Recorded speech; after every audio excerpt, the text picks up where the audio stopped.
Most people in this business are chasing motivation. Today's guest built a career on consistency. My guest today is a mountain of a man, both in brawn and heart. He's a former teacher and school principal who didn't leave education, he just changed classrooms. Because the truth is, most agents don't fail from lack of talent. They fail from inconsistency, short attention spans, and believing success only shows up during AEP. This episode isn't about hacks, funnels, or the next marketing trick. It's about showing up when no one's watching, serving clients long after the sale, and building momentum that compounds year after year. If you think motivation is the answer, this conversation might frustrate you. If you're tired of being stuck at the same income and want to win through discipline, service, and real relationships, this one's for you. Let's get into it.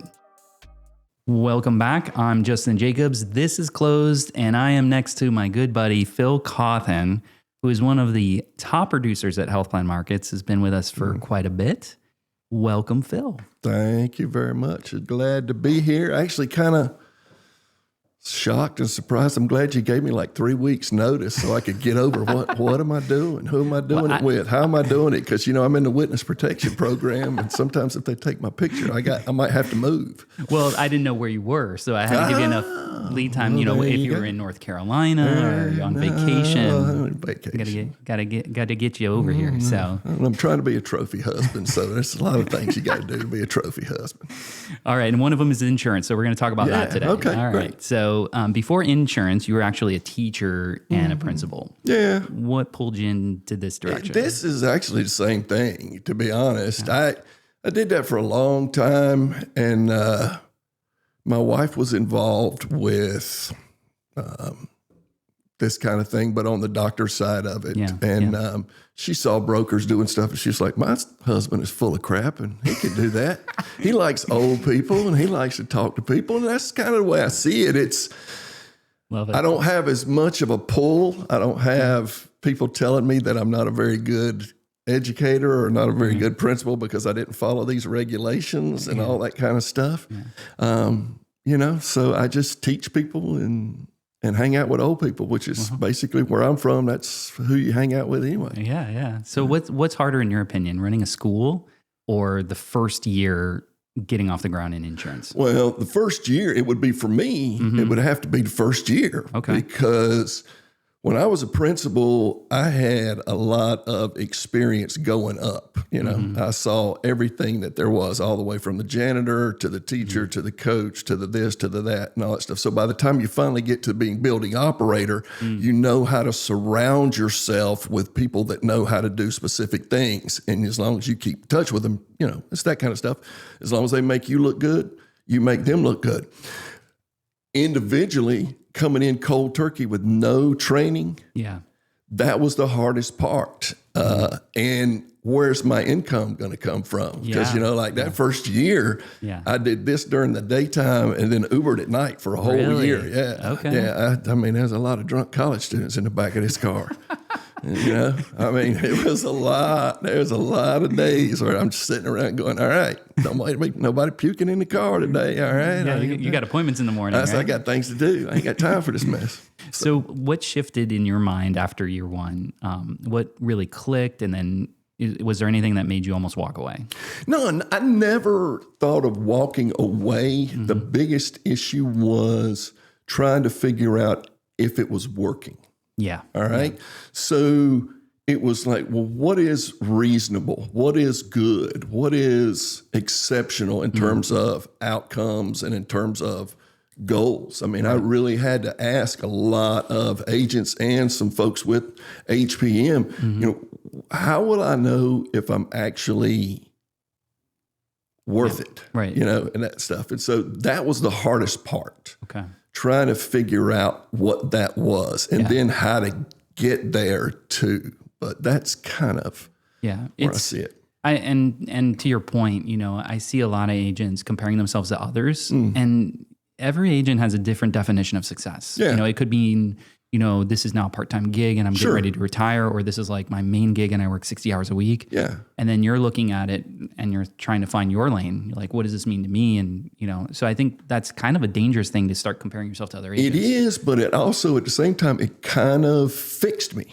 Okay. Because I could then figure out who I wanted to be like. Mm-hmm. And I think that's one of the issues sometimes when a brand, if you had been a captive agent before and you've got all that other kind of experience, that's different. You're talking about a person that's just cold. Right.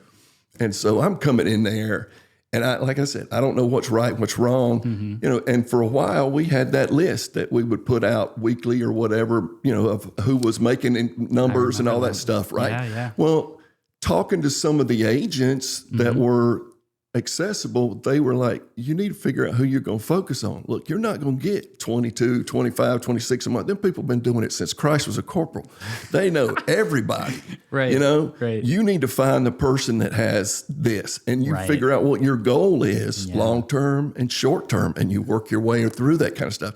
That really put it in perspective for me. Oh, I love that. So internally, we talk about you quite a bit, by the way. Sure. I can only imagine. No, because you're an all-star. And for many reasons, not only are you a street-level operator, you're out there, getting the job done, but you're also taking on agents. Like you found a couple agents, and some of them are riding your coattails.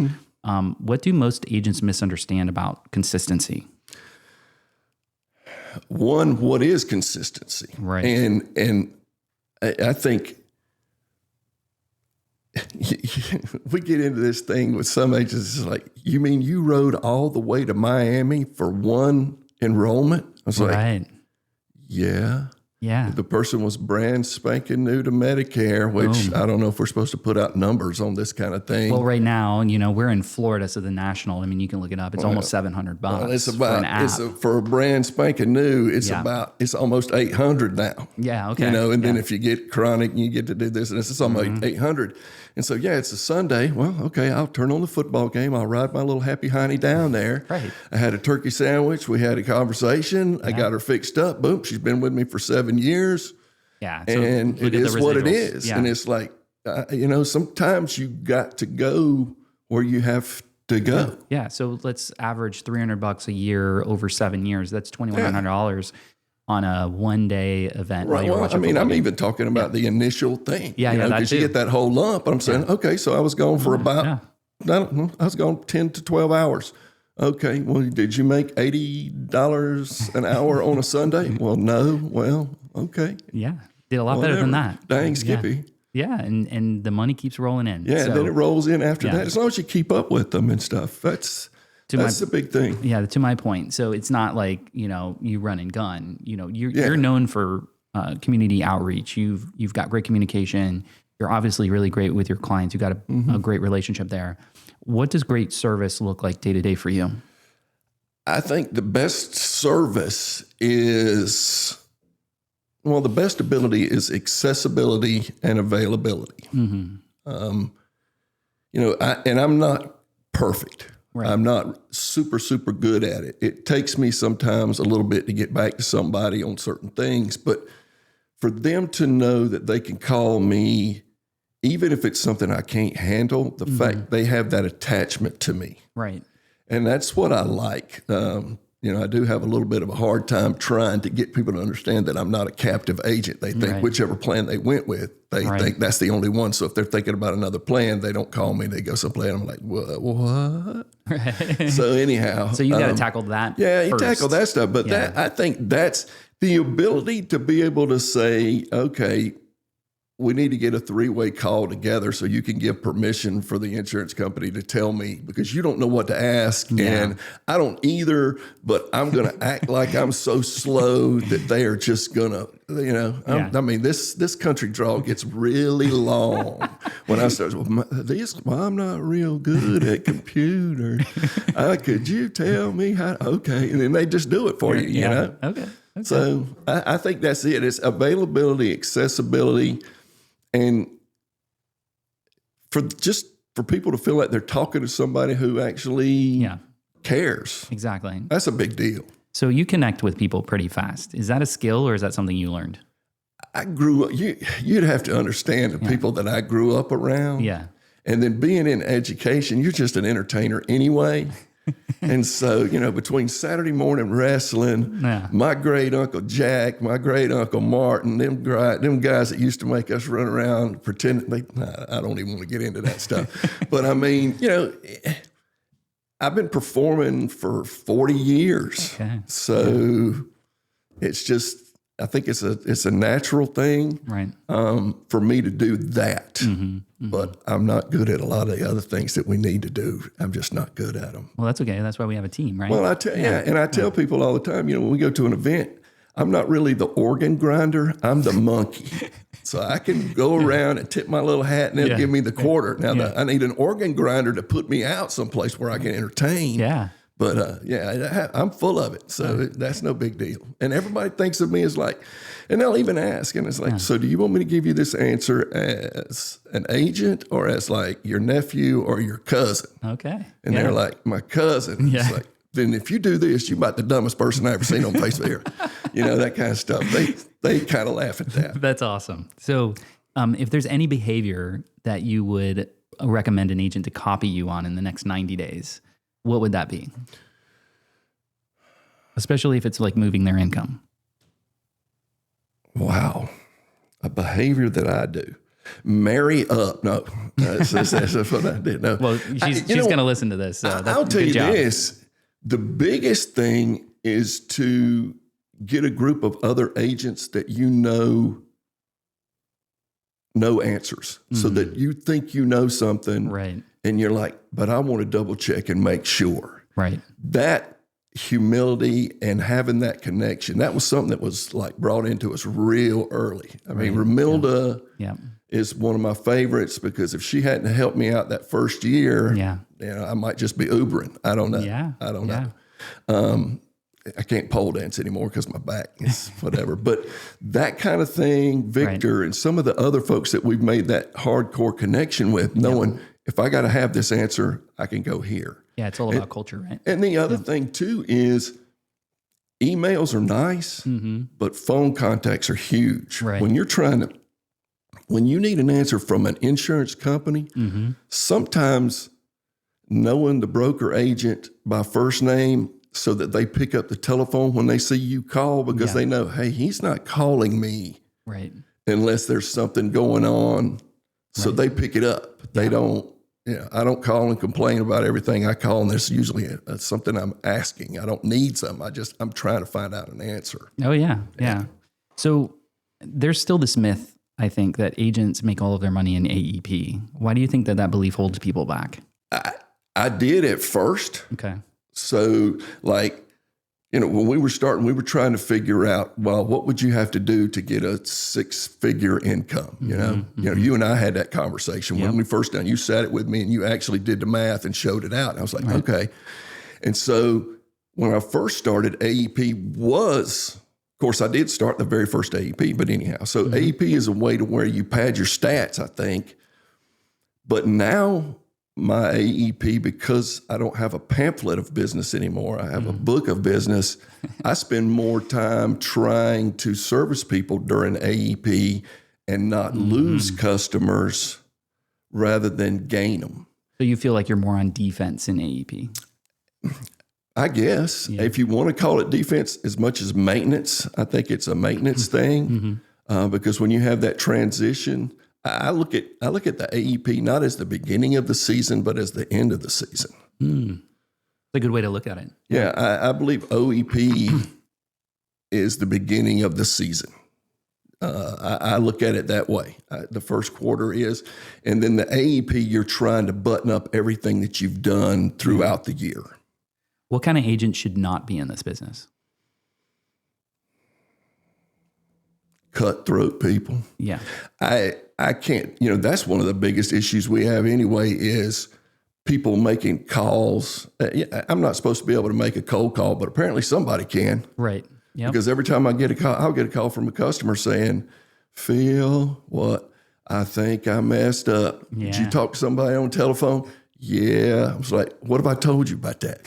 He's like, well, I don't know. I got this new insurance card and I don't know what happened. I said, I know what happened. But then I tell him, for some cookies and sweet tea, I'll come over to the house and we'll fix it. Right. But I do think people that are in it just for the money, that's against me. You know what I'm saying? Yeah. The money, if you know anything about the Herzberg theory, which is, maintenance or hygiene and motivational theory, salary is not a motivator. Salary is a hygiene product. If you get a bonus or if you get a raise, it doesn't make you like your job better. You're just less pissed. Yeah. All right. It's still going to have the same trash. You got to find other reasons to keep you going. Right. And some people, it's the winning and it's the set it in. To me, it's the fact that people are getting straight answers and they're making the decisions and they know why they're making the decisions rather than we're just trying to get them in. I can't stand that. I can't stand that.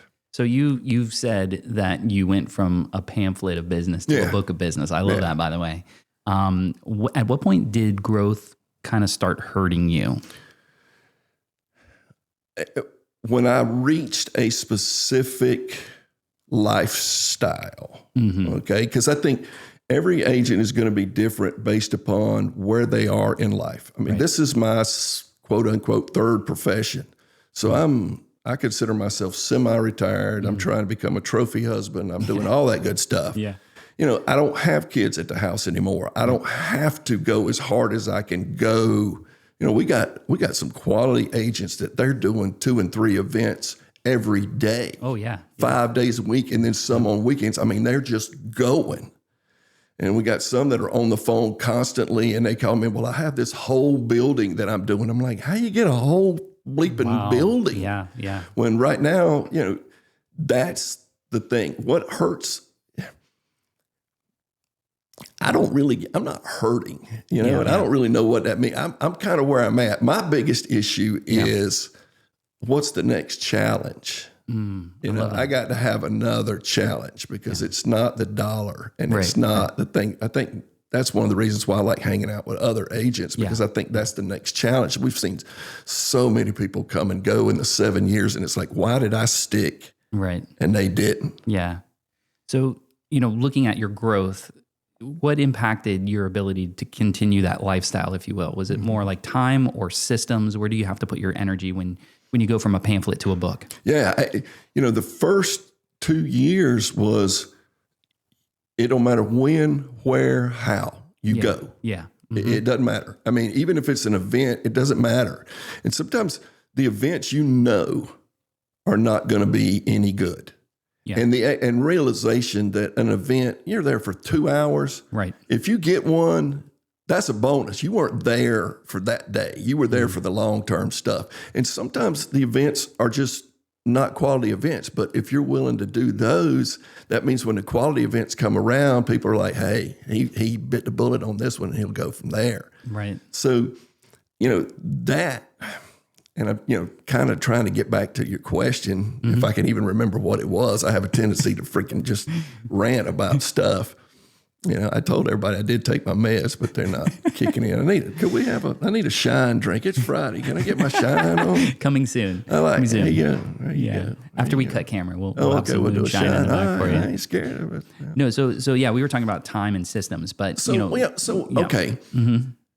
One, I didn't have a system because I didn't know what the system was. Okay. And we had a couple of folks, resources that were like, hey, what do you need to make you successful? I was like, I don't know what I need to make me successful because I ain't ever done this before. So I don't know because I don't know what's available. Yeah. Mine was more about time. Okay. All right. I had to decide the time was whenever the time was. If I left it, if it was dark when I left and I got home and it was dark, I had to do what I had to do because of what we were trying to accomplish. Right.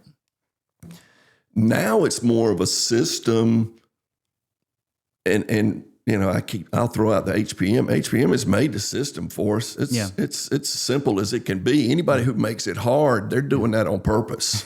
Kind of feels that way. But it is. So now it is a system, but at the same time, I think your system has to change once you reach certain goals. Right. If you're thinking goal oriented, some people are not. They're just going. Yeah. But you got to change those things. Was there any system that you wish you had earlier, or any tool or resource that you had earlier? Yeah. our shop system was not there 7 years ago. No. So I was constantly creating my own little spreadsheets that compared the plans in certain regions. And you weren't really supposed to do that. Right.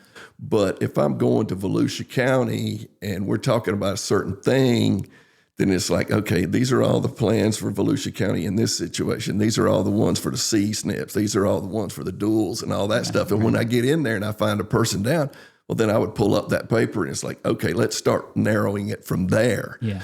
But now you can get everything you need in one swoop. And it's not perfect because, again, there are certain rules that you have to do. But, man, it's a whole lot easier. And then not having to do paper applications, I can't tell you that first year how many times I got a call from Jessica, Phil, you did the application on the wrong year. It's like, huh? Oh, yeah. Yeah, I need it done on the other year. So now I got to go back and get a signature for somebody, and I have to admit to them, hey, guess what this dumb agent I know did?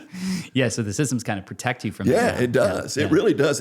Because it keeps you from messing up. Right. And then you figure out how to tell after the other parts, but that's been a godsend on that. So, and I still don't utilize it the way some people do. Some people talk about the way they use the Spark system and the way they and it's like, dude, I'm not smart enough to do that. Oh yeah. So we've talked about momentum and balance, work-life balance. When you're starting to, you've described it as your lifestyle, if you will. Yeah. So in that season of you transitioning into the lifestyle that you're living now, what does that really teach you? What have you learned from that transition of like scramble to like, hey, I can kind of make my own terms? Well, yeah. And I guess it has to do, I'm a very goal-oriented person. And that comes from my background. You have to think, depending upon who you are and where you're at, I was trying to think 5 years down the road. Mm-hmm. Where did I need it to be in 5 years? And then backtrack. How do I get there each particular time? Yeah. And communicating from there. Well, I got lucky and my timeline was increased, or I guess shortened, I guess is a better word. It was shortened to where I almost hit my goal in 3 years. Okay. But I kind of had an advantage. My wife was in the business to where she was able to actually get me in front of a lot of folks that most people don't get in front of. You got to fight and fight and fight. Oh, yeah. To try to make yourself stand out. But, I was lucky. Right. I got into that particular deal, and I always give her the credit for that kind of stuff. Yeah. But that kind of got me there. The transition, it depends on what kind of person you are. Are you a cutthroat? Is it ever enough? Mm-hmm. If it's never enough, well then, okay, I guess you'll just work until you fall over. Yeah. But why are you in it? Why are you in it? Yeah, I love that. That's the biggest thing. Why are you in it? You've got to find your motivators and get rid of all your hygiene stuff. That's the biggest thing. Yeah. So your success, did you have to make any sacrifices that are worth mentioning, to get to the level that you're at? Yeah, we ate bologna for a long time, and I grew up on fried bologna sandwiches. I just tell you, I was held together with peanut butter. See, I'm Generation X. We were born. What is it they say? We were raised on hose water and neglect. All right, people didn't care about kids in the 70s. All right, they didn't care. No, but anyhow, that's good. It's just, I don't know.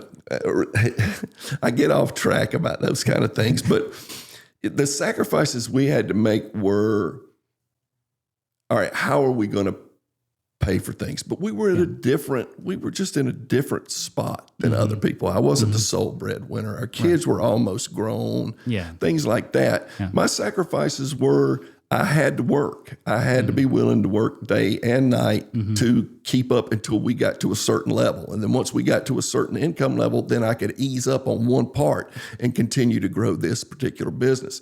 And it's very hard for me to realize, you've always preached this, hey, this is your business. This is your business. And I still don't see it as a business. It's like, this is really just kind of my service opportunity. Yeah. You know, I mean, we were raised as servants when I was a kid. I mean, we were constantly going to somebody's house and fixing something or doing this or doing that. And if you didn't help out, you got beat by them, and then you got beat by your parents and then somebody else's parents, you know, that kind of stuff. So I'm a big service oriented person. Yeah. And so now, you know, we've got to the point to where I can do that. I think I just can. If I just keep servicing folks that need servicing, I get referrals, and that's kind of where my business is at. Yeah, I think a lot of agents put freedom as part of their success. What does freedom mean to you? Well, I mean, you can't have freedom without certain rules anyway. All right, and I think the freedom that I feel is when I hate the word understand, all right? Because to me, you know, my teachers used to say, oh, by the end of the class, students would understand this. And it's like, show me understand. Yeah. I want an action verb. So to me, freedom is realizing and recognizing where you fit, all right?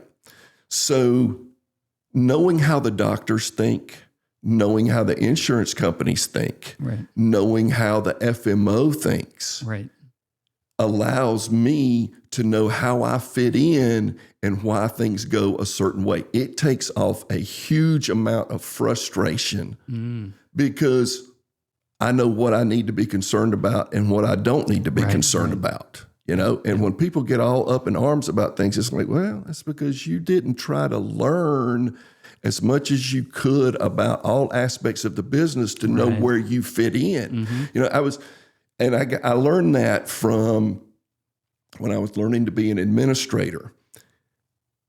I knew where the teachers were coming from, but I didn't I didn't realize how the administrators viewed the teachers. Got it. And how they saw the sides of it. Right. Once I started realizing why they made decisions that they made, why this, why that, and all that, then I could, okay, now I'm in the middle. I see why they're doing this. I see why they're doing that. And it kept me from getting frustrated on either side. I could be right there in the middle and figure out how I wanted to do it.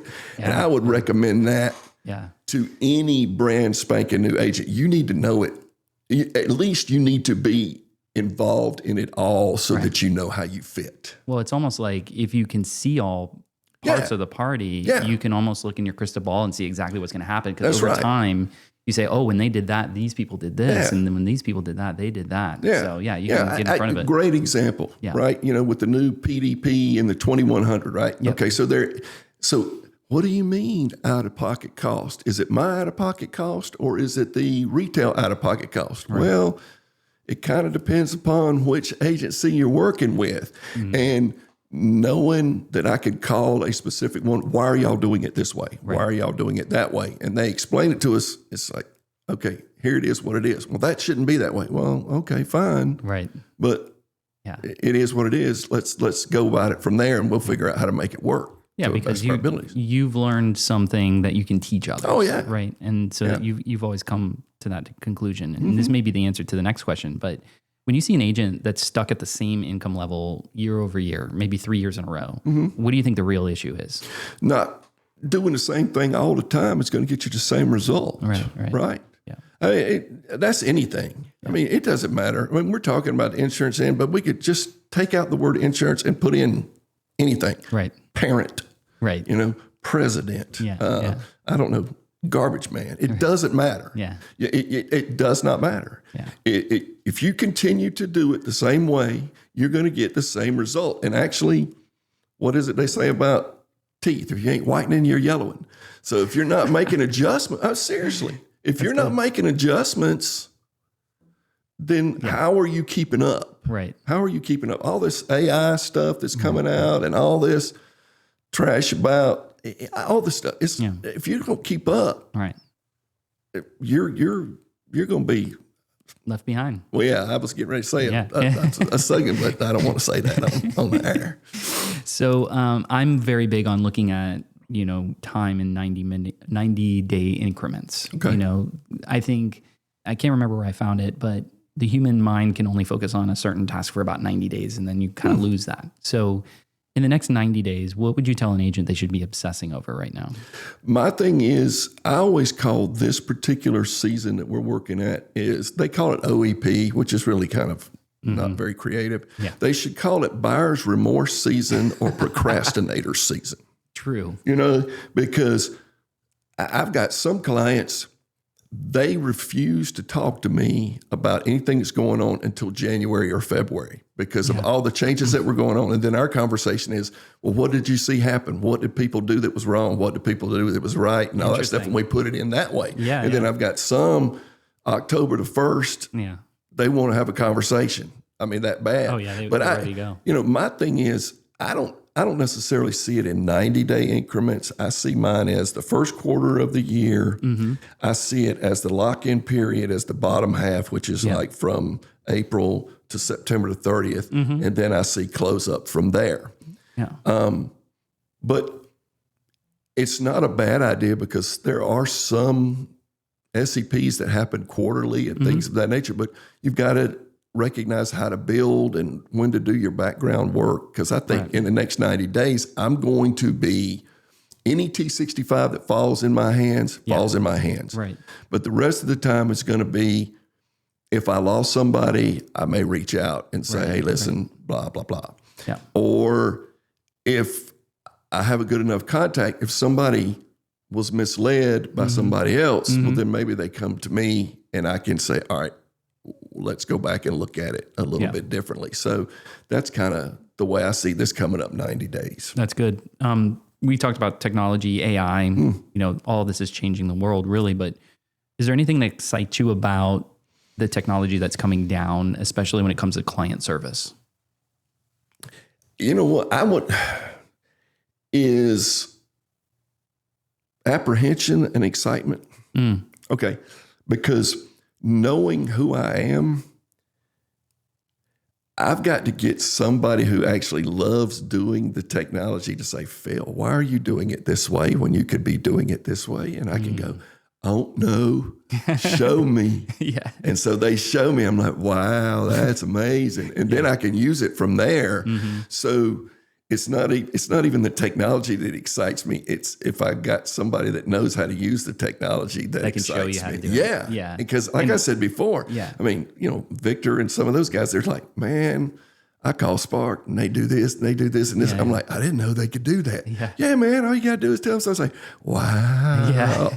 And then it works out for me. So, but I do, the thing that excites me about the technology is everything being in the same place. Yes. The fact that you can't screw it up. It will not allow you to screw it up. I mean, to the point where if you're trying to see if somebody's eligible and they're a junior and you don't put junior down, bing. I mean, that kind of simple stuff. Or the deuce or whatever it is. If you don't put it down, you can't. It's not right. Oh, yeah. That's the part that I like. Yeah, just keeping you on the path. And it's going to shorten time for you. It speeds things up.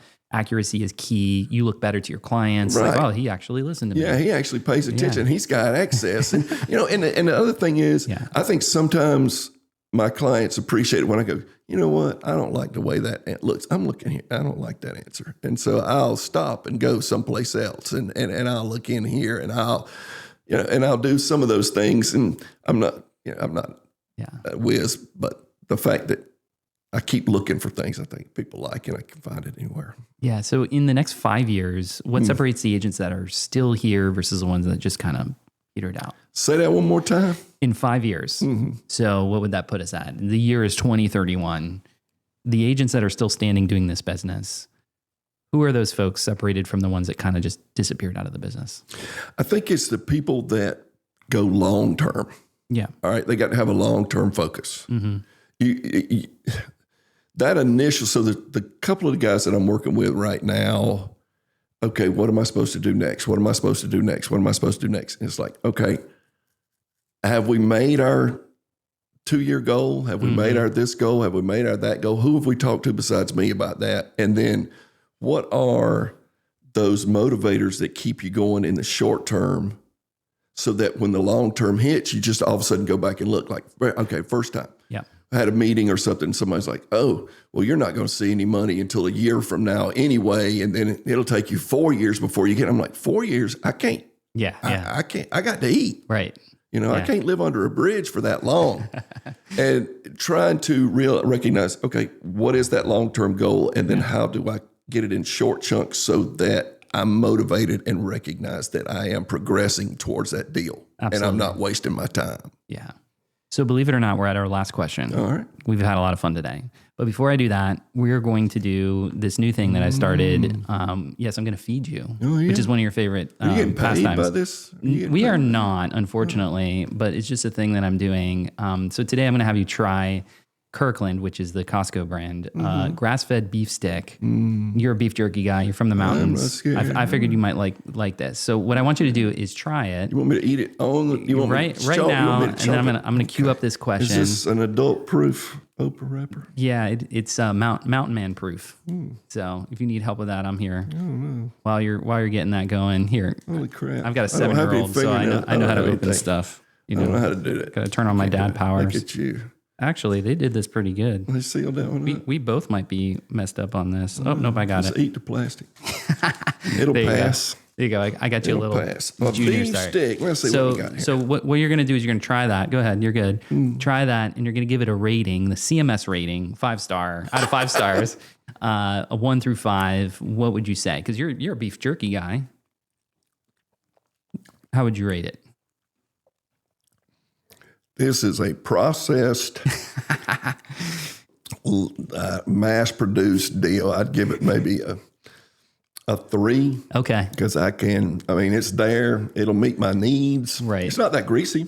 That's nice. It's like a healthier Slim Jim in my opinion. Is that what it is? That's the way I look at it. Well, if you squeeze a Slim Jim and get the grease to come out of it, then you get it down. You can drink it. Yeah. But no, I would do that. Around here, people making jerky all over the place. Oh, yeah. You got alligator jerky. And they say it's alligator. You got to watch them. You got to watch them. It's kind of like they always tell you, listen, if somebody tells you that they're selling raccoons on the side of the road, you make sure that they still got the feet on them. Because if they don't, a raccoon looks just like a dog. A painted dog. That's it. Good, when they're skinned off and stuff, no. It's got to have the feet on it if it's a raccoon. That's work for anybody. Words to live by. All right, last question here. And we've talked about consistency, motivation. How do you stay consistent when motivation starts to fade? Okay. I believe it's not about motivation. It's about direction because everybody's motivated. Right. It's just not in necessarily the direction that may be conducive to whatever they're trying to do. Right. So it's just like when people talk about burnout. The only way you're going to keep motivating is by continually learning. Right. And by putting yourself in situations to where it does not get stale. As soon as you think you know everything, well, then you're done. Right. You might just stick a fork in you, you're done. Yeah. You have to. And right now, my biggest thing is helping other agents because that keeps me paying attention to what works, what doesn't work, what's the fine details to pay it, that kind of stuff. Yeah. And then hanging out with a group that deals with things that is different. So hanging out with administration, I guess is the best way to put it. So hanging out with your folks and trying to learn what they deal with is one of the biggest things. But you've got to find that thing that helps you. You shouldn't have given me this. That helps you learn. You have to continually learn. Yeah. People tell you, oh, well, I take vacations. What? Yeah, there's a time for that, but that's not what gets you motivated. Oh, I need to keep time for myself. Okay. Right. That's fine. Yeah. But right. You got to have a passion for something. Yeah, you got to come with what is it that's going to make you want to keep going? What makes you keep going? Me, I like winning. I like winning. I like it when I can help other folks get something they need, whether it be a member, whether it be a client, whether it be an agent. That's just me. That's the educator in me. That's just the servant in me. That's just who I am. Love that. You've combined it all. Phil, this has been fun, man. Thank you very much. Well, at least for me. I don't know about for you. I guess it's been fun. Yeah. I don't even know. Did I pay attention? Did I answer half the questions? I got started on my monologues, and then I was like, what was the question again? I don't know. No, we did great, man. Thanks again. Right. Hey, man, glad to do it. All right, appreciate you. Phil Cauthen. Thanks to everybody. Top producer. Okay, love you, mean it. Okay, everybody, bye-bye. Okay, love you, bye-bye. If there's one thing to take from this conversation, it's this. Success in this business isn't built in bursts, it's built in reps. Not during AEP, not when motivation shows up, but in the ordinary days, when you choose to learn, serve, and show up anyway. Consistency isn't sexy, but it compounds. If you're stuck, it's not because you need better leads, it's because you need better habits. Commit to training, commit to service, commit to being the kind of professional your clients trust without hesitation. And if this episode challenged you, good. Growth usually does. If you got value from this conversation, subscribe, leave a comment, and share it with someone who needs to hear it, even if they don't want to. I'm Justin Jacobs. This is Closed. You have a nice day.